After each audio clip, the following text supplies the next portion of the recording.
ለዚህ እንደው ምን አሏቸው ኢነላህ ጀሚሉን ይحب الجمال አሏቸው አላህ ቆንጆ ነው ቆንጆ ነገር ነው የሚወደው አሉት አላህ የሰጠን ጸጋ ማሳየት አላህ የሰጠን ውብ ነገር ማሳየት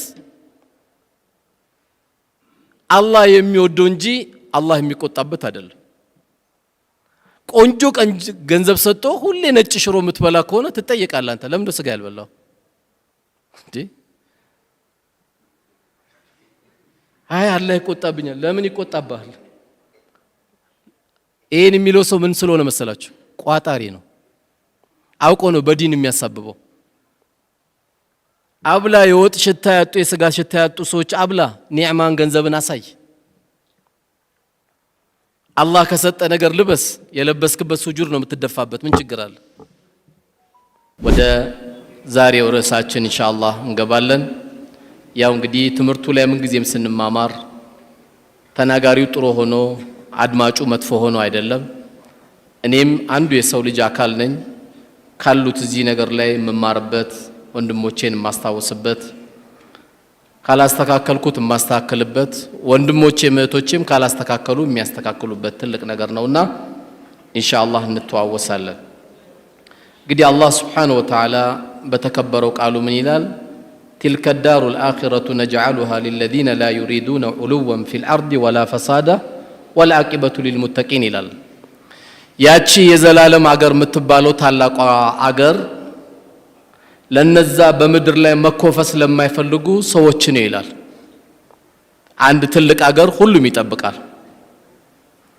የትኛውም እምነት ያው ሰማይ ቤት እንገናኝ ይላል ወይም መንግስተ ሰማያት እንገናኝ ይላል እኛ የውመል ቂያማ እንገናኝ እንላለን ሆነም ቀረ የሰው ልጆች በአብዛኛው መቀስቀስ እንዳለ ወይም አላህ ፊት መቆም እንዳለ ያምናሉ እና አላህ Subhanahu Wa Ta'ala ሁሉም ሰው ያቺን ቀን አይወርሳትም የሚወርሷት እነዚህ አይነት ሰዎች ናቸው እነዛ በመድር ላይ በሚኖሩበት ጊዜ በማንኛውም ሁኔታ የሚኮፈሱ አይደሉም ማለት ራሳቸውን ዝቅ አድርገው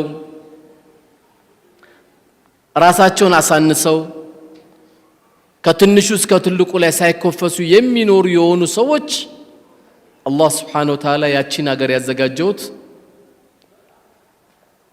ለእንደነዚህ አይነት ሰዎች ነው ይላል ዱንያ ላይ የተንባጣረረ ሰው የናቀ ሰው ያሳነሰ ይሄ ሰው በኋላ በመንማማራው ሐዲስ እንኳን ጀነትን እንኳን ሽታዋን እንደማያገኝ ነው የተነገረው ያቺን ሀገር ግን የሚወርሷት የመጀመሪያው መገለጫቸው ይላል አላህ Subhanahu Wa Ta'ala لا يريدون علوا ከፍ መታየትን የማይፈልጉ ናቸው ይላል አላህ Ta'ala እነዚህ ሰዎችን ደግሞ አላህ ሲያስተምራቸው ይሄንን ቀን ለማግኘት ወይም የዚች ቦታ ከፍ ያሉ ሰዎች የተባሉት እነማን ናቸው አላህ ሲነግረን ስለነዚህ ሰዎች ምክር መክሯቸዋል ያ ምክር የሚጠቀሙ ናቸው ምንድነው ምክሩ ولا تمشي في الارض مرحا ኩራተኞች ካላቸው አንዱ መገለጫቸው ምንድነው መሬት ላይ ነጠር የሚሉ አሉ መሬቷ ሰፊ ሆና እነሱ ብቻ የሚያጥርባቸው ሰዎች አሉ ولا تمشي في الارض مرحا በምትሄድበት ጊዜ ነጠር አትበል ለምን انك لن تخرق الارض ولن تبلغ الجبال طولا እነጥርባታለሁ ብትል መሬትን አሰነጥቃትም ወደ ላይ ደግሞ ከፍ ይያልኩ እነጥራለሁ ደግሞ ብትል ተራራ ላይ አደርስም ይያለ ነው ትንሽ ናንተ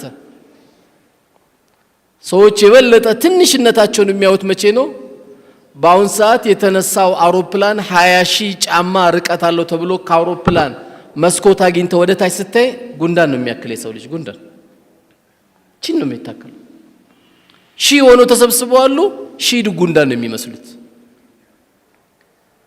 ያነህና አንተ በመሬት ላይ በምትንቀሳቀስበት ጊዜ ምናቱን አትንበጣረር መሬት የሚያንስበት ሰው ሆነ አትገኝ ስለዚህ አንተ በጉዞ ላይ በምትሄድበት ጊዜ በመካከለኛ ነው የምትሄደው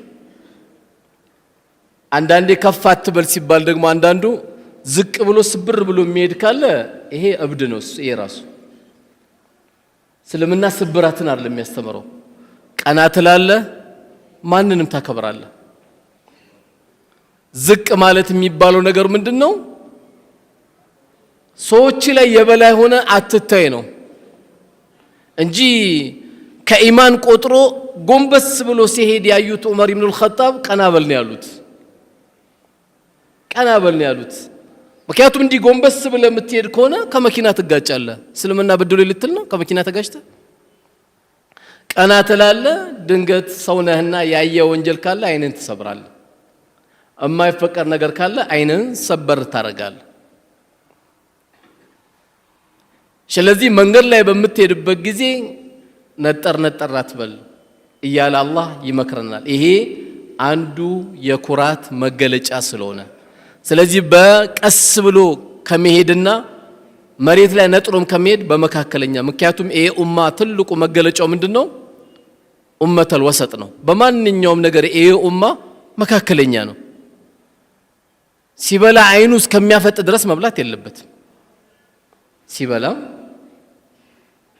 መካከለኛ መገለጫችን ስለሆነ ስንተኛ ሚሻንተኛለን ጧት 5 ሰዓት ምን እንነሳ ከሆነ ይሄ በሽታ ነው ህክምና ይፈልጋል ይሄም ትተኛለህ ሳይንሱ የፈቀደልህ ሰዓት አለ ሸሪዓው ደግሞ የፈቀደልህ ሰዓት አለ ከኢሻ በኋላ ወሬ ማውራት የተጠላ ነው አሉ ነብዩ አለይሂ ሰላቱ ወሰለም ከሱቢ በኋላ ደግሞ መተኛት የተወደደ አይደለም ወደ ስራ መሄድ ስላለብህ ማለት ነው እነዚህን ሲስተሞች ነው የምትጠቀመው ሌላው የኩራት መገለጫ የሆነውን አላህ ሲነግረን ይላል ወላ ቱስኢር خدك للناس ሰዎችን በመታናገርበት ጊዜ ጉንጭን አትስጣቸው ወይም የንቀት አመለካከት እዚህ ጋር ያወራህ ነው ግን የንቀት አመለካከት አታደርጋቸው መናቁን ተውና ሐጃቸውን እንኳን ባትፈጽመው ቢያንስ አዳምጣቸው ተነፈሳርላው خلاص እኔ አልችለውም አፉ በለኝ ቀልብን ከምሰብር ብዬ ነው እንጂ ያዳመጥኩ እኔ አልችለውም በንቀት ሂደት ግን እዚህ ጋር ያናገረ ፊትን ዞረ ማናገር የኩራተኞች መገለጫ ነው ስለዚህ ወላ ቱሲር خدك للناس ሰዎችን በመታናገርበት ጊዜ ዞር ብለህ ሳይሆን ጉንጭን አዙረህባቸው ሳይሆን እያየኸው ማናገር ነው ያለብህ ከዛ በኋላ መጨረሻ በተሻለ መልኩ ተነግራለህ ምክንያቱም ይሄ ኩራት የሚባሉ ሰዎች እንደ ምሳሌ ቀረቡ ብዙ አሉ ትላንት ኩራቱ ጣራ ላይ ከመውጣቱ የተነሳ ፊርዓውን ምን አለ አና ረብኩም العلى አለ ጌታችሁ ነኝ ብቻ እኮ አይደለም ያለው ፊርዓውን እኔ ትልቁ ጌታችሁ ነኝ አለ ትልቁ ከኔ ሌላ ጌታ አላቀላችሁም አለ ቲቢቱ ወጠረው ልክ ዛሬ ዓለም ላይ የፊርዓውን ጓደኞች እንደሚፈጥሩት አይነት ሕፃን ልጆችን የሚገል የነበረ ነው يذبحون أبناءكم ويستحيون نساءكم አለ የመጨረሻ ከኩራቱ ከንቀቱ የተነሳ ወንድ ልጅ ተወለደ ሲባል ያርድ ነበር ሴቶችን ደግሞ ይተዋቸው ነበር ለምን ወንበሬ ላይ የሚመጡ አሉ ብሎ ስለሚፈራ ለዛ ወንበሩ መክፈል ያለበት ሕፃን ልጅ መግደል ከሆነ ይገላል ገደለ ከኩራቱ የተነሳ ምን አለ እኔ ነኝ ትልቁ ጌታ አለ አላህ ደግሞ የሰራቸው ግፎች ከባድ ስለሆኑ ይህ ሰው እስከ የውመል ቂያማ መታወስ ስላለበት ምልክቱን አስቀመጠው አላህ ምን አለ فاليوم ننجيك ببدنك لتكون لمن خلفك آية እስከ የውመል ቂያማ ድረስ ጀናዛው ምልክት አድርጌዋለሁ አለ አላህ ይሄ ነበር አነ ረብኩም العلى የሚለውን ለማየት የፈለገ ግብጽ ሄዶ ማየት ይችላል ማለት ነው አንተን ጀሰድን ሰውነትን እስከ የውመል ቂያማ ምልክት አድርጌዋለሁ ማን ከለከለው ለምን ሞተ ማን ሞታለው ሞተ ያ ሁሉ አመታት ጣጊያ ነበር ድንበር ያለፈ ነበር ሕፃን ልጅን ከመግደል የበለጠ እኮ ልቡም አይኑም የታወረ ሰው የለም። ሕፃን ልጅን እስከ ማረድ የደረሰን ይሄን የተረገመውን ፊርዓውን አላህ ስብሓነሁ ወተዓላ ያው ለምልክት አድርጌላቸዋለሁ አለ። ልብ ያለው ይማራል፣ ልብ የሌለው ሌላ 10 ፊርዓውን ጀናዛ ቢቀመጥለትም አይማርም። ግን እንደ ታሪክ መወራቱ ይህ ሰው አይቀርም። ያ ሁሉ ያደረጋቸው ጀነትን የፈለገች የሱን ጭካኔ የሱን መጥፎነት እንኳን ያየች እናታችን አሲያ የቤተ መንግስት ኑሮ ሳይናፍቃት ጌቷን የጠየቀችው ምን ነበረ? ረቢ ብሊኒ ኢንደከ በይተን ፊል ጀነ ወነጂኒ ሚን ፊርዓውን አለች። የምን ባል ነው? ከቆሻሻ ባል ጋር ምንድነው የምተኛው አለች። ቆሻሻ ባል ነው ብላ ተወች። እሷ ጌታ ያንተ ዘንድ ቤት ስራልኝ፣ እኔ ቤተ መንግስት ይወታር ለሚናፈቀኝ አለች። አንተ ጋር ያለው ቤት ነው አለች። ያን ቤት ስራልኝ ብላ ዱዓ ጠየቀች። ልጅ ከሚያርድ ሰው ጋር እንዴት ትተኛለህ? ልጅ ከሚያርድ ሰው ጋር እንዴት አብረህ ትቀመጣለህ? እንዴት አብረህ ታወራለህ የዚህ አይነት ሰው ጋር? አንተም ባይገልህ ነው የሚገርመው እኮ። ይህ ሰው ዛሬ አላህ Subhanahu Wa Ta'ala ለምልክት አድርጎ አስቀምጦታል። እስኪው መልቂያማ ማንም ሰው ያያዋል ማለት ነው። ልክ እንደ ፊርዓውን ደግሞ በታሪክ የሚታወቀው የምታውቁት ሱረቱል ቀሰስ ስንቀራ ያው ሱረቱል ቀሰስ በአብዛኛው ታሪክ የሚያነሳው በቃ ስለ ሙሳ ነው። ቁርአን አንዳንዴ እኮ ለሙሳ ነው እንደወረደው እስኪባል ድረስ በአብዛኛው የሙሳ ህይወት በጣም ሰፊ አድርጎ ቁርአን ስለነገረ نحن نقص عليك احسن القصص ብሎም ደግሞ ልክ ሱረቱል ዩሱፍ ላይ እንደነገረ ማለት ነው። ሱረቱል ቀሰስ ላይ ሌላ ታሪክ ባለ ታሪክና ጥጋበኛ ኩራተኛ ደግሞ የነበረ አንድ ሰው ነበር። ማን ይባላል? ቃሩን ይባላል። በወቅቱ የነበረው የገንዘብ ሚኒስቴር ነበረ። በጣም ብር አለው፣ በጣም ይቆጥራል። ኢነ ቃሩን ካነ ሚን ቀውሚ ሙሳ አላህ። ቃሩን የሚባለው በሙሳ ጊዜ የነበረ አካል ነው አለ አላህ Subhanahu Wa Ta'ala።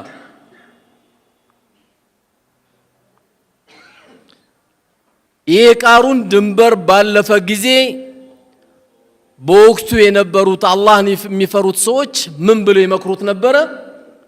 ወብተጊ ፊማ አታከ አላሁ ዳረል አኺራ ይሉታል። ያንተ ሀብት ያንተ ነው፣ ያንተ መልካም ላንተ ነው። ስለዚህ አላህ ከሰጠ ርዝቅ አካፍል ስጥ አሉት።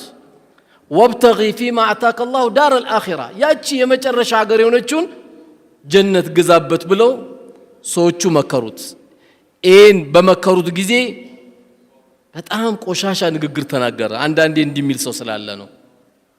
ዛሬም አንዳንዴ ቃሩኖችን አታጣም።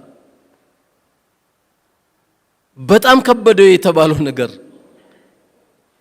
ገንዘብ በጣም ስላለው አኺራ ገዛበት፣ የቲም ኸድምበት፣ ሸህ ኸድምበት፣ ዑለማ ኸድምበት፣ የአላህን ቤት ስራበት፣ ቤተሰብ አስደስትበት። ይሄ መልካም ስራ ብለው ነው ከሄዱት እነሱ። ምን አለሱ? ኢነማ ኡቲቱ አላ ኢልሚ ያለ እኔ የሁሉ ብር እኮ አላህ የሰጠኝ እንደሚገባኝ ስላወቀ ነው አለ። ልክ አንዳንድ የዘመኑ ሰው ይላል በኢልማችን በእውቀታችን በጥበባችን ይላል።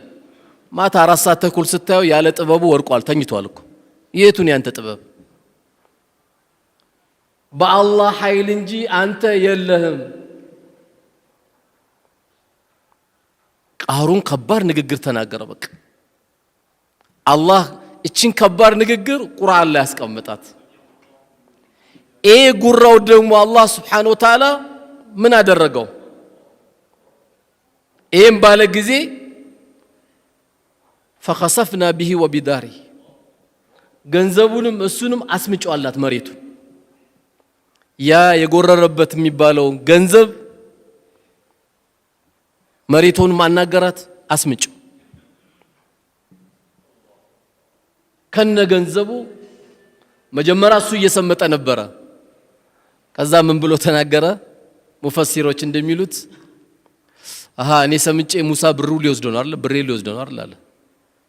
አሁን ሰው ማለት ያለበት ተውባ ነው እንጂ ያ ረቢ ቅርበሌ ማለት ሲገባው ብሬ ልትወስድ ነው አይደል? እኔ ሰምጬ ያለ አየ ሲዘጋባ አቅለ ከነ ብሩ አለ አላህ ከነ ንብረቱ አላህ አብሮ እንዲሰምጥ አደረገው። እስከ የውመል ቂያማ የሚሰምጥ መሬት ውስጥ የሚሰምጥ ማን ነው? ቃሩን ነው። ገንዘቡም አልጠቀመው ምኑም አልጠቀመው። ስለዚህ እኔ በእውቀቴ የኛ ዘር መች ደሃ አለው እኛ ዘር እኮ በደህነት አንታወቅም የሚል ካለ የቃሩን ጎረቤት አትሁን። ተው የዚህ አይነት ንግግር።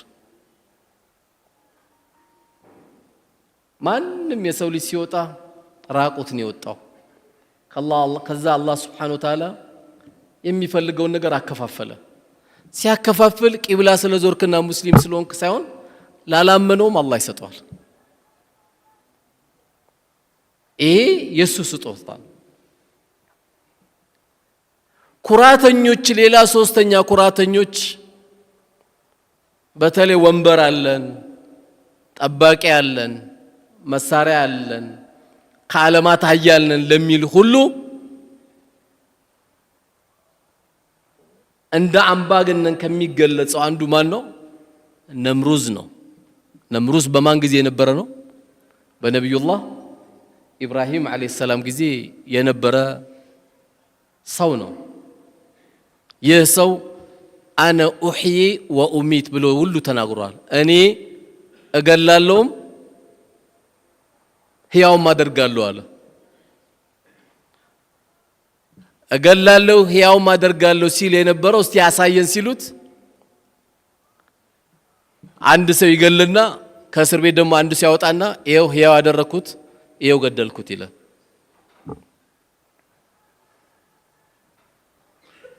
ያ ወንበር ያሰክራል እኮ ይሄ ወንበር ከባድ ነው። እንደ ወንበር ምድር ላይ የሚያሰክር ነገር የለም። እሱ ለወንበሩ ሲል ወንድሙ መግደል ካለበት ይገላል። ለስልጣኑ ሲል ማድረግ የሚገባው ነገር ካለ ሊያደርግ ይችላል። ይሄ በጣም ከባድ ነው የቦታ። እኛ አስተያየት እንሰጣለን እንጂ የተቀመጡ ሰዎች ነው የሚያውቁት። ለዚህ ነው ነብዩ አለይሂ ሰላቱ ወሰለም ስልጣንን ለፈለገ ወንበርን ለፈለገ ሰው አልሰጠውም ነው ያሉት። ሰጠውም አያውቀው። በሳቸው ጊዜ እጁን አውጥቶ ምረጡኝ ያለ የለማ። አማናውንና ቦታውን ስለሚያውቁት ይደበቃሉ ሰሃቦቹ። ብዙን ጊዜ ትልቅ ቦታ የሚመረጠውም ሰሃባ የተደበቀ ሰሃባ ነው የሚመረጠው። ኩራት ያመጣብህና ብዙ አላስፈላጊ ነገሮቹ ላይ ትገባለህ። ነምሩዝ እንግዲህ ያላደረገው ግፍ የለም፣ ያልሰራቸው ስራ የለም። ግን አላህ ብዙን ጊዜ ትልቅ ነኝ የሚሉ ሰዎች በትንሽ ነገር ነው የሚወስዳቸው። ሲወስዳቸው ከዚህ ዱንያ በትንሽ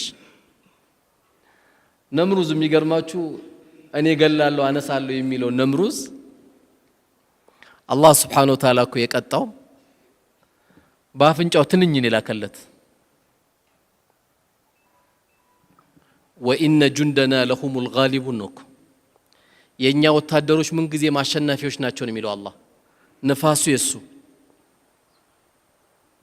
ፀሐዩ የሱ፣ ዝናቡ የሱ፣ ሁሉ የሱ ነው። ምንም ያ ሁሉ የነበረው ነምሩዝ ትንኝ ብቻ ላከበት። ትንኙ እዚህ ውስጥ ገባች። ወታደሮቹ መጥቶ አብሽር አይዞ ይሉታል። አይዞ አትበሉኝ፣ ጫማ ያመጣችሁ ጭንቅላት የምቱኝ ይላቸዋል። እንዲወጣ ሊመታችሁ ምቱኝ ይላል። አላህ ማንም ሰው ከታሪክ ተምሮ እንዲጠነቀቅ ነምሩዝ አንዱ ታሪክ ነው። እነዚህ ሰዎች ሁሉ የት ነው ያሉት ዛሬ? ከአላህ ጋር ተገናኝተዋል። ቢወዱም ባይወዱም ማንም ቢወድም ባይወድም ይገናኛል። ሙእሚንም ሆነ ተቅይም ሆነ ሌላ የማያመልጠው ሆነ ይገናኛል ከጌታችን ጋር። ሌላውም ይገናኛል፣ የማይገናኝ የለም። እነዚህ ሰዎች በዚህ ሁኔታ ነው ያለፉት። ስለዚህ እነዚህን ያወቀ ሰው አላህ ስብሓነሁ ወተዓላ ከየት እንዳመጣው ላወቀ ሰው መኩራት የለበትም። ምክንያቱም አላህ ምን ብሎናል? ሚንሃ ኸለቅናኩም ወፊሃ ኑዒዱኩም ወሚንሃ ኑኽሪጁኩም ታረተል ኡኽራ እኮ አለ። ከዛች አፈር ፈጠርናችሁ፣ ወደዛች አፈር እመልሳችኋለን፣ ከዛች አፈር ደግሞ ለሁለተኛ ጊዜ እንቀሰቅሳችኋለን አለ። ይሄ ነው የሰው ልጅ የሚኮራው ወይ እያለ አላህ እያናገረን ያለው። ኩራት ለአላህ ብቻ ነው። አልዒዙ ኢዛሪ ብሏል አላህ። ልቅና ኩታዬ ናት ብሏል አላህ። ኩራት ለአላህ ብቻ የሚሰጥ ነው። ለዚህም ነው ነቢዩ ዓለይሂ ሰላቱ ወሰላም ላ የድኹሉ ልጀነተ መን ካነ ፊ ቀልቢሂ ሚስቃለ ዘረቲን ሚነል ኪብር አሉ። በልቡ ላይ የጎመን ዘር ያክል ኩራት ያለበት ሰው ጀነት አይገባም አሉ። ሰሃቦቹ በጣም ተደናገጡና ያ ረሱሉላህ አሉ ሰለላሁ ዐለይሂ ወሰለም ኢነ ረጁለ ዩሒቡ አን የኩነ ተውቡን ሐሰን ወነዕሉሁ ሐሰን። ሰውየው ቆንጆ ልብስ መልበስ ይፈልጋል። ሰውየው ቆንጆ ጫማ መልበስ ይፈልጋል። ይሄ ነው እንዴ ኩራት አንቱ የአላህ መላእክተኛ ብለው ጠየቋቸው። ላ ይሄ አይደለም። እጅግ በጣም ደካማ ባለበት አካባቢ ስትሆን ደግሞ መካከለኛውን ቀልባቸውን ደግሞ እንዳይሰበር፣ አይ እኔ ትንሽ አሁን መራብ ፈልጋለሁ የለም ብላ፣ ውሸታም ይማን ይሄ። መልበስ ካለብህ ልበስ። ጠረን ጓደኞች እንዳይከፉ ጥሩ ሽቶ ተቀባ፣ አላህ ከሰጠ ተገባ።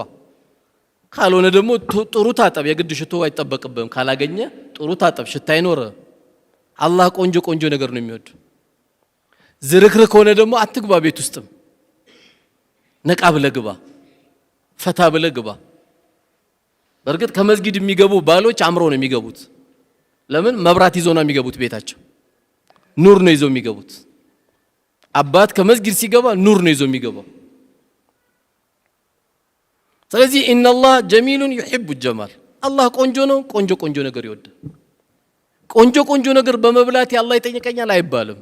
አንተ ብሉ ጠጡ ወላ ቱስሪፉ ነው፣ አታባክኑ ነው የተባለው። ቆንጆ በላ ገንዳ ላይ የሚጣል ምግብ እንዳታዘጋጅ ተጠንቀቅ። ይህም ምግብ ጠብቀ የምትሰጣቸው ሰዎች አሉ። በመብላት በመጠጣት በመልበስ አላህ የሰጠን ጸጋን ያሳየው። ዱንያም እኮ የበላሃት የጠጣሃትና ሰድቅ ያሳለፍካት ነው ያሉት ነቢዩ ዓለይሂ ሰላቱ ወሰላም። እነዚህ ሶስቱ ናቸው። ባይሆን አሉ እሳቸው ኩራት ማለት አሉ አልኪብር፣ ኩራት ማለት በጠሩል ሐቅ ወገምጡ ናስ አሉ። እንዳትረሷት፣ እቺ በደንብ አስምሩባት። ኩራት ማለት በጠሩል ሐቅ ወገምጡ ናስ፣ ሰዎችን መናቅና ሐቅን አለመቀበል አሉ። ትላንት ተወልዶ እንዴት ከዚህ ልጅ እኔ ሐቅን እቀበላለሁ ያለ ኩራት አለበት። ከማንም ቢሆን አንተ የሚጠበቅብህ ሐቅ ነው፣ ሐቅ አይደለም፣ ሐቅ ነው መቀበል ነው። ሐቅ ከማንም ይሁን ሐቅ መሆኑን ብቻ ነው መርዳት ያለብህ። ትላንት ተወልዶ ገና እኮ ዓመት አልሞላውም ኪታብ ከያዘ ይላል። አንዳንዱ ኪታቡን ፍትፍት መበያ አድርጎት እሱ አይሰራበትም። ሰው ሲናገር ደግሞ ይቆጨዋል። ሐቅ ከማንም ይሁን በሐቅ ነው አንተ ማሸነፍ ያለብህ።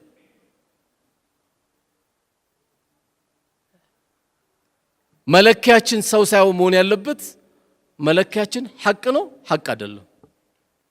ሁለተኛውን ደግሞ ምን አሉ? ወገምጡ ናስ አሉ። ሰዎችን ማሳነስ መጣ። ደግሞ ይሄ የዳህ ልጅ ይላል አይደል? አንዳንዱ የዳህ ልጅ ይላል። አጭ ማናንተ ግን በአላህ የዳህ ልጅ ሱብሃንአላህ። ኢነላህ ገኒይ ወነሕኑ ፉቀራ። አላህ መሬት ላይ ካወረዳት አንጻር ስናይ እኮ ገኒይ የሆነ እሱ ብቻ ነው፣ ፉቀራ ሁላችንም ነን። የደሃ ልጅ ይላል። ይህም ሳይበቃው ደግሞ የእናንተ ዘርማ ይላል። የእናንተ ዘር እናቃቸዋለን ይላል። 4 ወልዶባት ህይወቱን ተደስቶባት ሳላውቅ ነው እኮ የእናንተ ቤት ዘር ውስጥ የገባሁት ይላታል። አጂብ! ማን አንተ? ማን የነገር ያንተን ዘር? ማን ነው በዘር ካርድ ያዘ ሰው አለ እንዴ? ያ ሁሉ ያሳለፈች እህትን ነው እንዴ አንቺ ተሳስቼ ነው በእናንተ ዘር ውስጥ የገባሁት ምትላት? በጣም ትልቅ ስህተት ነው። ኤም ሳይበቃ አንዳንዱ ሲመርጥ የኛን ብሔረሰብ ሴት አላገኘውም ብል እሷም ስትመርጥ 50 ላይ ያገባል፣ 51 ላይ ልጅ ይወልዳል። የ9 ዓመት ልጅ የቲም አስረክቦ ቀብር ይሄዳል። 30 ላይ ሲያገባ አባት አላቸው ትልቅ ልጅ አድርሰዋል። 50 ላይ ሲያገባ አንድ የቲም ጥሎ ይሄዳል ወይ 2 የቲም ጥሎ ይሄዳል። የኛ ብሔር እያለ ሲፈልግ እንደ ሱፐርማርኬት ዕቃ አላገኘም። ለዚህ ነው የዚህ አይነት ቆሻሻ ውስጥ እንዳይገባ ኢዛ ጃአኩም መን ተርዶነ ዲኑሁ ወኹሉቁሁ ፈዘውጁ። ዲኑን የምትወዱለት ጥሩ ስነ ምግባር ያለ ልጅ መጥቶ እናንተ ቤት ልጃችሁን ከጠየቀ ፈዘውጁ ስጡት። የሚያስበው ደግሞ በገንዘብ ብቻ ደግሞ ከሆነ ልጅን ባሪያ ያደርጋታል። አንተንም ማያዘይር እናቷንም እንዳዘይር ያደርጋታል። አኽላቅ ካለውስ አንቺ ለኔ የምትሆኚ አልመሰለኝም። ለምን እናትሽን እስከዛሬ እንኳን አስታውሰሽ አታውቂም ይላታል። ጥሩ ባሌ ነው እኮ የሚለው። እናቴን ልዘይር እንዴት አላልሽም ይላታል። አኽላቅ አለው። ይሄ ነው ልጅ ማለት እንጂ ሰዎችን በዘራቸው ማግኘት በሚገባቸው ነገር ስላላገኙ በሚል ማሳነስ ይሄ ኩራት ይባላል። በጣም በሚያሳዝነው መልኩ ደግሞ ጀነት አይገባም። ትንሽም ብታክል ኩራት ካላቸው ከተባሉት ሰዎች አንዱ ይሄ ነውና ነብያችን ሰለላሁ ዐለይሂ ወሰለም የሰው ዘርም የሚዘድብ በዘሩም የሚንቀባረር ከኛ አይደለም ነው ያሉት። የሰው ዘርም የሚሰድብ በዘሩም የሚንቀባረር ከኛ አይደለም ነው ያሉት። እኛውን አድንቀን አንደኛ በዓለም ዘር ምንለው የለም። በዓለም ግን አንድ ሰው ትልቅ መሆን ይችላል አላህን ከያዘ ትልቅ። ኳታርን ለምንድን ነው የወደድናት? ኳታር የዓለም ዋንጫ አስተዛጋጅ ለምን ወደድናት? ኳሱን የወደድነው እስላማዊ ስነ ምግባር ነው የወደድነው። እስላማዊ ስነ ምግባር እኮ ስላየን ነው። ልብ ውስጥ ገባች። እሷ ያዘጋጀችው ኳስ ሳይሆን ስነ ምግባር ነው ያዘጋጀችው። ኳስማ የቀበሌ ቡድን ነው የሚመስለው አይደል እንዴ? ኳታር ኳስ አይደለም ያሳዩት እነሱ። ለዓለም ልጆች የሚሆን ኳስ ግን አሳዩ። ዓለም ትልቅ አረጋቸው። ወንድ ለወንድ እንጋባለን የሚሉ ሰዎች ምልክት ይዘው የመጣ ሰው እዚች ሀገር አይገባም አሉ። ተንገዳግሮ ሰክሮ ኳስ የሚያካል እሱንም አንፈቅድም አሉ። አየ እንዴት ትልቅ እንደምትሆን አላህ ከፍ ሲያደርግህ በዚህ ከፍ ልትል ትችላለህ። ዲን የበላይ ባደረግ ቁጥር ከፍ እያልክ ነው የምትሄደው። ስለዚህ እኔስ ምን ያህል ልቤ ላይ ኩራት አለ፣ እውነት ሰው ንቃለው አልንቅም ብለን በጣም እኮ ከፍተኛ እኮ በሽታ እኮ ነው ኩራት በመሐከላችን። ወንድምን አይቶ ታውቃለህ? ተውባክ ማን አንተ? አሁን እኮ ኪስ ያበጠ ብለህ ነው እኮ በቃ የሆነ ባንክ እኮ ገንዘብ ስላለ ነው እኮ። እናትን አይቶ ታውቃለህ? በቃ አላህ ያለቀን አያታለሁ። አየው ልብ ውስጥ ሲቀመጥ ኩራት። ስንት የሥራ ማስታወቂያ ይወጣላል። አይ ይሄ ስራ እኔ አልገባም፣ ለምን እኔን አይመጥነኝም ይላል። ሞባይል መቀማት ነው እንዴ? አንተን የማይመጥን ሌብነትና ውሸት ነው። ስራ ጋገኘ እየሰራ ያ ረቢ ደግሞ የተሻለ ስራ ስጠኝ ትላለህ። ስንት ስራ ያለ አይ እኔን አይመጥነኝም፣ አረ ፕሮቶኮል ይበላል እንዴ ይላል። ፕሮቶኮል ሞባይል ቀምቶ መሮጥ ነው። ፕሮቶኮል የተሰጣ ልብስ ቀምቶ መውሰድ ነው። ፕሮቶኮል የሰው እንባን ማስለቀስ ነው እንጂ እኔን አይመጥንም እያል እየተኮፈስን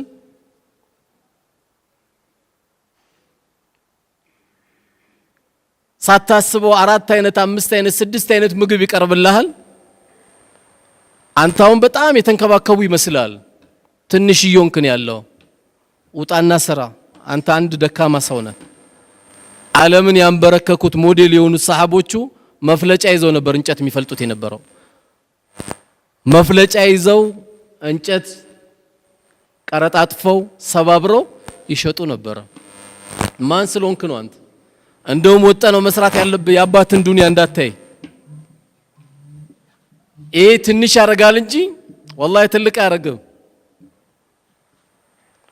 በራስ የምትበላው ሳንቲም ጣፋጭ ስለሆነ ስለዚህ በራሳችን ላይ ያለውን በተለይ እህቶች ምን አለው እያልሽ የምትንቂ እህቴ አምሮ ካለው ትልቅ ባለሀብት አግብተሻል። ምን አለው እያሉ እድሜያቸው ብዙ የሚሄዱ እህቶች አሉ። የማን ብሔረሰብ ነው እያለ በጣም የቆየ ወንድሜም አለ።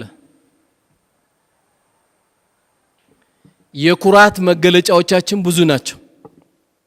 ሰፈር ለምን አትመጣም? አይኔ አልመጣም። ምን ነው እኛ ሰፈር እኮ እንዳለ ዳህ ይበዛሉ።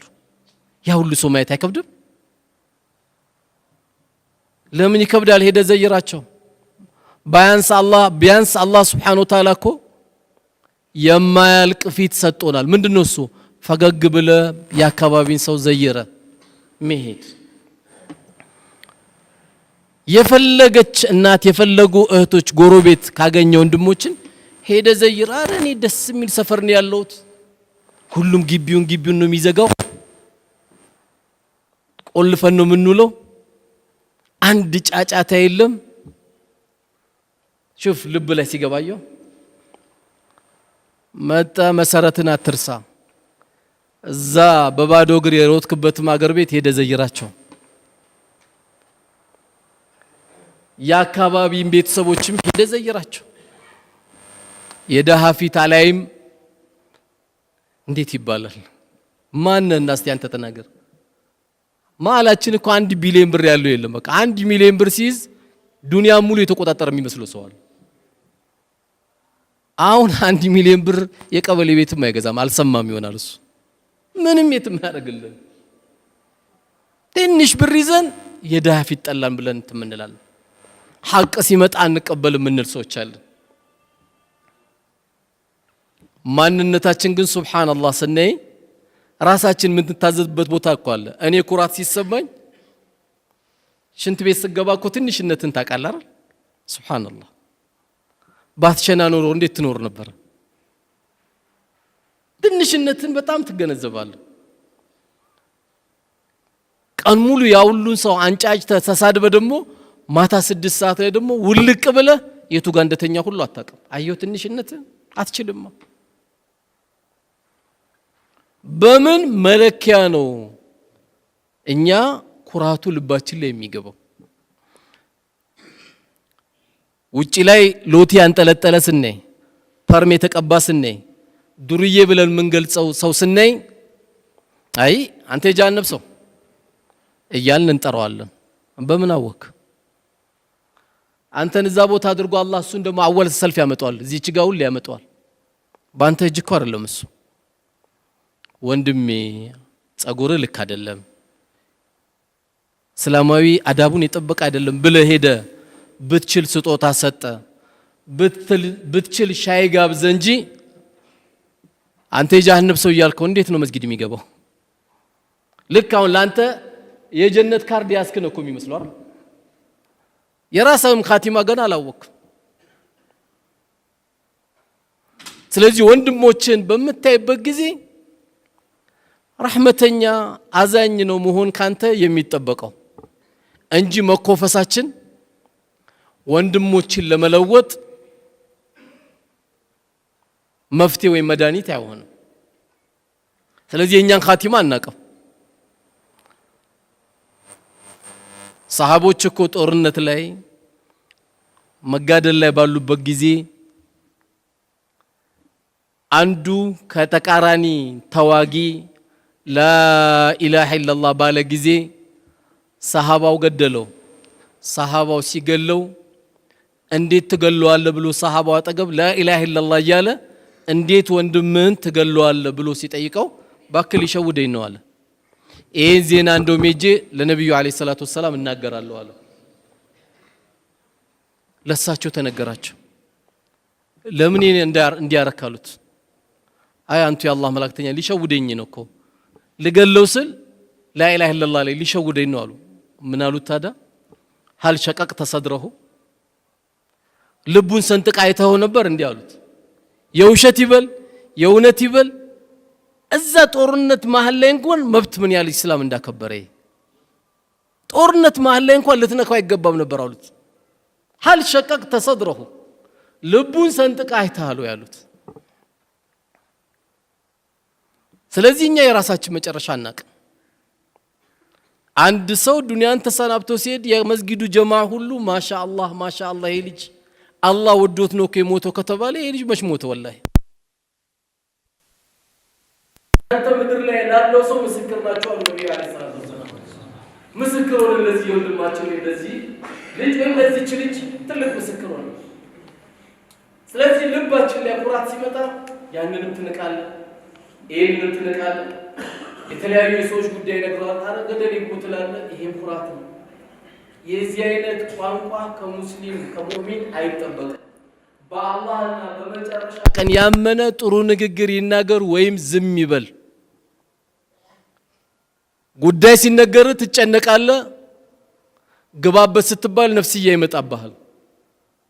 የተለያየ ጉዳይ ለአላህ Subhanahu Wa Ta'ala ሲሾመን በማንኛውም ጉዳይ ሲሾመን ጉዳዩ ላይ የምትጨነቀው ለምንድን ነው? ለጉዳዩ ሳይሆን ለነፍስ ይሆናል።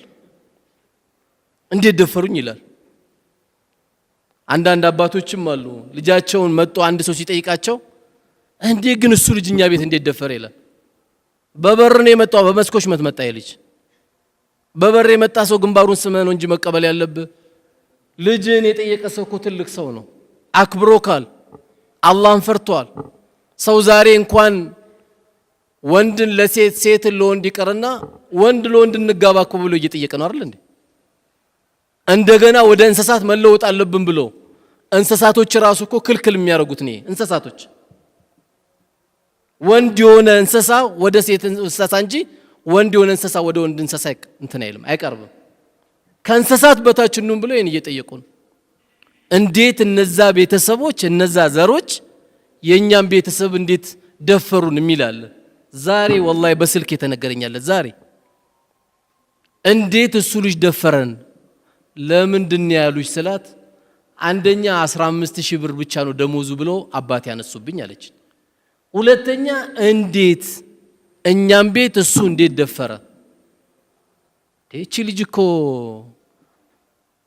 የጎመን ዘር ያክል ኢማን ልቧ ላይ ስላለ እንጂ እኮ አርግዛ መግባት አቅቷት እኮ አይደለም። በርቺ አብሽሪ እኔ ጨርስልሻለሁ ጉዳይሽን ነው መባል ያለበት።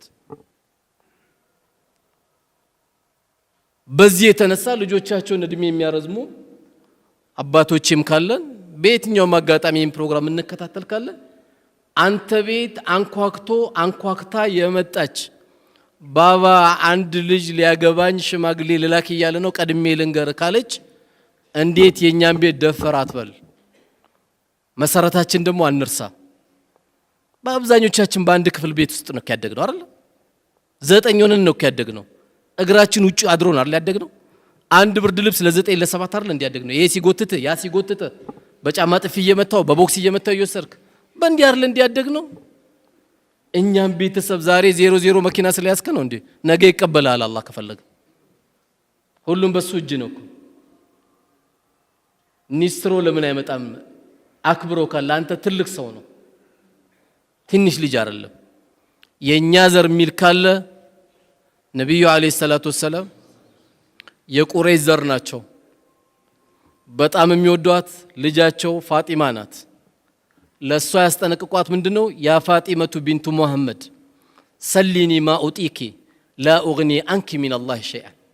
አንቺ ሎግ ማረግ ያደረስኩሽ ልጄ ሆይ የፈለግሽውን ነገር ጠይቅኝ እሰጥሻለሁ፣ አላህ ዘንድ ግን ምንም አላደርግልሽም አሏት።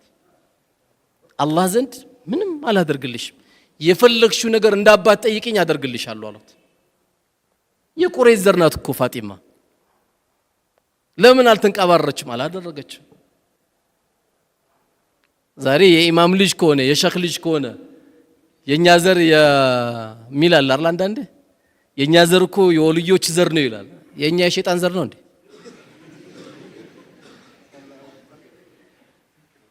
ማንም የሸይጣን ዘር የለም። እዚህ ሁሉ የተሰባሰበው የወልይ ዘር ነው። መስጊድ አይደል እንደገባ ነው። ወልይ ሲባል የሆነው ካባ የለበሱ ዱላ ያዙ ሰውዬ እንዳይመስሏቸው። የሰገደ የሰው ሐቅ ያልበላ ነው ወልይ። አለቀ። ይሄ ሁሉ ወልይ ነው። የአላህ ወልይ ስለሆነ እዚህ ቤት የገባው። እኛ ወልይ ለምን አሰግድም ሲባል አይ እኛ አያታችን በደንብ ሰግደውልናል ይላል። አጃይብ። አንዳንዱ እኛ የቃጥባሬ ዘር ነን ይላል። ቃጥባሬን መች አወቃቸው? ብታቃቸው ቃጥባሬ ዘር ነኝ አትልም ነበረ። ሰኞና ሐሙስ የማያመልጣቸው የአላህ ባሪያ ነበሩ። የጣፈጠ ምግብ ሲያገኙ አላህ በዚህ ቆንጆ ምግብ ምን ይሉኛል የሚሉ የነበሩ ናቸው። ታሪካቸውን በደንብ ወቃቸው። አላወቃቸውም። ለይል ሰላት አያመልጣቸውም። እንዳንተ 5 ሰዓት አይደለም የሚነሱት። የዚህ ዘር ነኝ መጀመሪያ ዋቃቸው እሳቸውን። እኔ የከድር ዘር ነኝ፣ እኔ የዚህ ዘር ነኝ። የለም ምንም አይጠቅመም። ላንተም ለኔም የሚጠቅመን አላህ እንደው ትንሽ ሰበብ አድርጎ የሚቀበለን ስራ ሰርተን መሄድ ብቻ ነው እንጂ የዚህ ዘር ነኝ የዛ ዘር ነኝ የለም። አብዱል ቃድር ጀላሊን ታሪኩን ብታይ የአላህ ባሪያ፣ ከድርን ብታይ ሱረቱል ዩሱፍ ላይ ሱረቱል ካፍ ላይ ታሪካቸው የተቀመጠ የአላህ ትልቅ ባሪያ። ሳዳ ሰው የምትወደውን ትከተለዋለህ እንጂ እሳቸው የማያውቁትን ልክ በኢሳ ላይ አለይሂ ሰላም እንደተፈጠረ ነው አይደል እንዴ? ኢሳ ጌታ ነው ሲሉ ኢሳ ግን ነገ የውመል ቂያማ አላህ ሲጠይቀው ምን ይለዋል? አአንተ ቁልተ ሊናስ ተኺዙኒ ወኡሚሂ ኢላሂን፣ እኔና እናቴን ከአላህ ውጪ ጌታ አድርጋችሁ ያዙ ብለ እናትን ከአላህ ውጪ ጌታ አድርጉ ብለ ያዙ ብለ ተናግረሃል ሲለው ለኢሳ ወይም ለኢየሱስ አላህ ሰላሙን ያወርድበትና ምንድነው የሚለው? ቃለ ሱብሃነክ። አየው ጌታዬ ጥራት ይገባ፣ ጌታዬ ጥራት ይገባ። ቶሎ መልስ ውስጥ እኮ አልገባም። ጥራት ይገባ። ኢን ኩንቱ ቁልቱ ፈቀድ አሊምተ ብዬ ከሆነ አንተ ታውቃለህ። ተዕለሙ ማ ፊ ነፍሲ ወላ አዕለሙ ማ ፊ ነፍሲክ። አንተ ውስጥ ያለውን ያላቅም እኔ ውስጥ ያለው ግን አንተ ታውቃለህ። ባይሆን እኔ ያልኩት አላህን ተገዙ መልእክተኛውን ተከተሉ ከማለት ውጪ ሌላ አላልኩም ይላል። ስለዚህ በመኮፈስ በእንትና ዘር ነው ምን የሚባል የለም። በእንትና ዘር ጀነት የሚገባ የለም። ይሄ ሲባል ደግሞ ጎበዝ 5 ወቅት ሰላትም ስለሰገድን ጀነት እንገባለን ብለን አይደለም። በእዝነቱ ነው። አላህ በእዝነቱ ነው እንጂ የሰራነው ስራማ አላህ ቢይዘን በስንቱ እንተርፋለን። በየቀኑ ቢለቅምብን እናድራለን። እንዲህ አንድ ቀን እምንኖረው በረህመቱ ነው። ጀነቱን የሚሰጠን አላህ በረህመቱ በእዝነቱ ነው። ምኑን ሐቁን ከፍለ ለረብል ዓለሚን ይሄ ሁሉ ረህመት አውርዶልን ምኑን ልንከፍለው ነው እሱን ጀነት የምንጠይቀው? በዚህ ጌታዬ እንደው ስላዘዝከን እንሰግዳለን፣ ጀነቱን በአንተ ረህመት እንከጅላለን እንጂ ብዙ የሚጠበቅብን ሰዎች ስለሆነ። ስለዚህ ከስራም ቦታም የኩራት በሽታ ያለብን ሐቅ ሲመጣ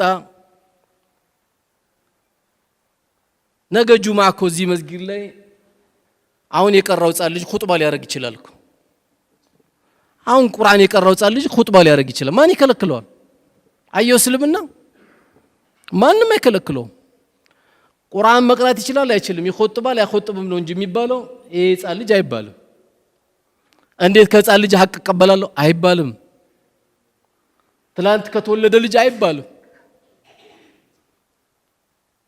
ኩራት ያለበት ሰው ደግሞ አንድ ሐዲስ አያውቅም፣ መስማትም አይፈልግም። መስጊድ ላይ የሆነ ነገር ሲሰማ ደግሞ ያንቀጠቅጠዋል። በቃ ወባው ይነሳበታል። ገና ሰላም አለይኩም ረህመቱላህ ሰላም አለይኩም ላጥ ብሎ ይወጣል። አንድ ሐዲስ የለም። መስጊድ ፕሮግራም ሲነገር ግን የሚያንቀጠቅጠው ሰው አለ። ቁጭ ብሎ ለመከታተል ይቀርና አይከታተል፣ ሸሩን እንኳን የማይቀንሳል። ኩራት ከባድ በሽታ ከቀረበልህ ብላ። ለዚህ ነው ነብዩ አለይሂ ሰላቱ ወሰለም የመጨረሻ ነው ሰላሰቱ ላ ዩከሊሙ ላሁ የውም አልቂያማ ወላ ዩዘኪሂም ወለሁም ዓዛቡን አሊም አሉ። ሶስት አይነት ሰዎች አላህ የውመል ቂያማ በረህመት አይኑም አያያቸውም ከወንጀላቸውም አያጸዳቸውም ለነሱ ብርቱ ቅጣት አለባቸው አሉ። የመጀመሪያው አንደኛው ከነዚህ ሶስት ውስጥ ማን ነው? ሸይኹ ዛኒ ነው። የሽማግሌ ዝሙተኛ ስሜቱ በርዶለት ተስቢህ ተህሊል ተህሚድ አድርጎ ወደ ቂብላ ዞሮ የመስጊድ ውበት የሽማግሌ ውበት መሆን ሲገባው ከዚያ አጸያፊ ነገር ያልወጣ የሽማግሌ ዝሙተኛ ከማያጸዳቸው ሰዎች አንዱ ይሄ ነው። ሁለተኛ ደግሞ ወዓይሉ ሙስተክቢር የደሃ ኮራተኛ። ለምን የደሃ ኮራተኛ ተባለ? ለኩራቱ መነሻ የለውማ። ብላ አረ ወላሂ አሁን በልቻለሁ ይላል። አፍንጫው እኮ ተጣሟል እኮ ሮቦት። አሁን ጠግቤያለሁ ወላሂ አሁን ይላል። ምንም የለም እኮ ኩራት ወጥር አድርጎት ስራ ይገኛል። አይ ከነዚህ ልጆች ጋር እንኳን መቀላቀል አያስፈልግም። አይ ስራው ቢቀርብኝ ይሻላል። አይ አልገባም እዚህ አይነት ቦታ ስራ ይላል። ሰርግ ይጠራል። አረ ምን ብዬ ነው የሚሄደው? ደግሞ ከነዛ ጋር ልቀላቀል? ማን አንተ? አሁን እኮ የቱ ጋር አንተ ያለው? የለህም እኮ ምድር ላይ የለህም። ካልተቀላቀልክ፣ ካልሰራ፣ ካልበላ፣ ካልሰገድክ፣ ከወንድሞች ጋር ካልተገናኘ የለህም እኮ አንተ። ከሁሉም የለህም። ይሄ ሁለተኛው ሰው ነው። ሶስተኛ ደግሞ ውሸታም መሪ ወይም ውሸታም ንጉሶች፣ አንድ ህብረተሰብ የሚያገለግሉ ውሸታም መሪዎች። እንግዲህ ዓለም እንዴት እንዳለች እንደምታዩት በሚገርም ሁኔታ ነው ያለው።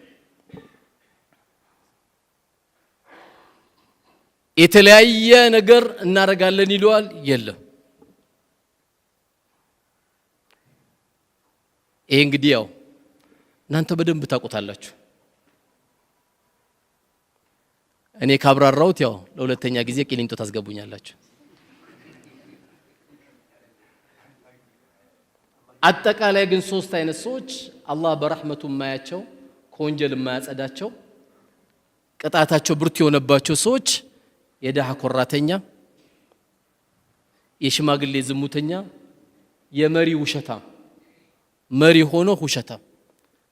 ልጆችንም ማስለመድ ያለብህ ባባ ጧት ስትወጣ ኮንትን ገዛላለሁ ብለይ ነበረ ስትባል ልጄ አላህ አላለውም በለው። ወላሂ ልገዛልህ ስል ለምን ትለዋለህ? አላህ አላለውም ልጄ። በቃ ከዚሁ አስለምደው። እሱም የሆነ ቦታ ተጠርቶ ሲጠይቅ አላህ አላለውም ማለት ይጀምራል። አደገ ማለት ነው። ገብቷል? በዚህ ነው ልጅ ማሳደግ ያለብህ። ስለዚህ ኩራት የሚባለው ነገር በማህበረሰባችን እንዳንቀራረብ፣ ኒካ እንዳይተሳሰር፣ አንዱ ዘር ከአንዱ ዘር እንዳይተዋወቅ ያደረገን ኩራት ነውና አላህ Subhanahu Wa Ta'ala እኔንም እናንተንም ከኩራት አላህ ይጠብቀን። ሐቅን ከሚቀበሉ ሰዎች አላህ ያድርገን። ልቦናችን ከማንም ይሁን ከምንም ለሐቅ ነገር ምንንበረከክ ሰዎች አላህ ያድርገን። ዓለም الإسلام ካለበት ውጥንቅጥ አላህ ይድረስለት። አላህ ይድረስላቸው። ሕፃን ሳይሉ ሴት ሳይሉ ለሚያርዱ ለሚገሉ ሁሉ አላህ ይበቀላቸው። አላህ ይበቀላቸው። የሞቱትንም የሸሂድ ደረጃ አላህ ይስጣቸው። እኛም ዝም ብላችኋል ብሎ አላህ ከሱ ቁጣ አላህ ይጠብቀን። ወንድሞቻችን አላህ ይድረስላቸው። የተበደለው ሁሉ አላህ ይድረስለት። ከመበደልም አላህ ይጠብቀን። አንድም ሰው ዱንያ ላይ ስንኖር ሳያዝንብን ከአላህ ጋር የምንገናኝ አላህ ያርገን። አላህ ይድረስላቸው። ቢያንስ ዓለም ጭንቅ ላይ ያለችው እጃችን አውጥተን ያ ረቢ ፈርጃቸውን በል እስቲ ከፍ አርግጀን አላህ ይፈርጃቸው።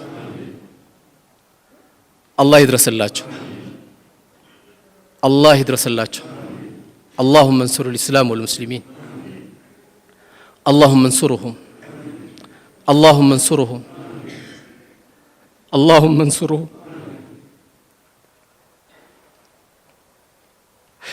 اللهم انصرهم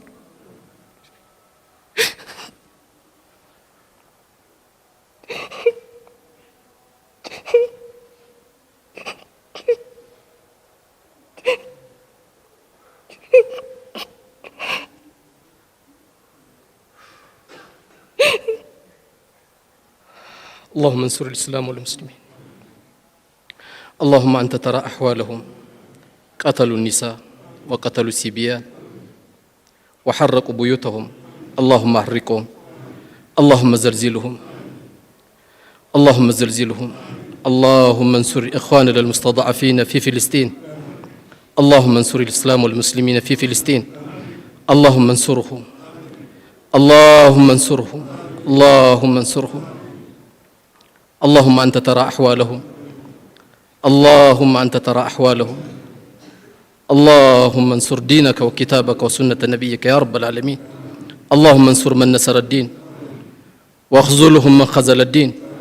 اللهم أرنا عجائب وقدرتك، اللهم أرنا عجائب وقدرتك، اللهم أرنا عجائب وقدرتك يا أكرم الأكرمين ويا أرحم الراحمين، يا من بيده ملكوت كل شيء، يا أمر بين الكاف والنون، على أعدائك وأعداء المسلمين بسوء فأشغله بنفسه، بسوء فأشغله بنفسه. اللهم ارحم موتى المسلمين، اللهم ارحم موتى المسلمين، اللهم ارحم موتى المسلمين. اللهم وفقهم شهداء المسلمين في الجنة يا رب العالمين. اللهم أفرغ صبرا على إخواننا المستضعفين في غزة يا أكرم الأكرمين ويا أرحم الراحمين. سبحان ربك رب العزة عما يصفون وسلام على المرسلين والحمد لله رب العالمين.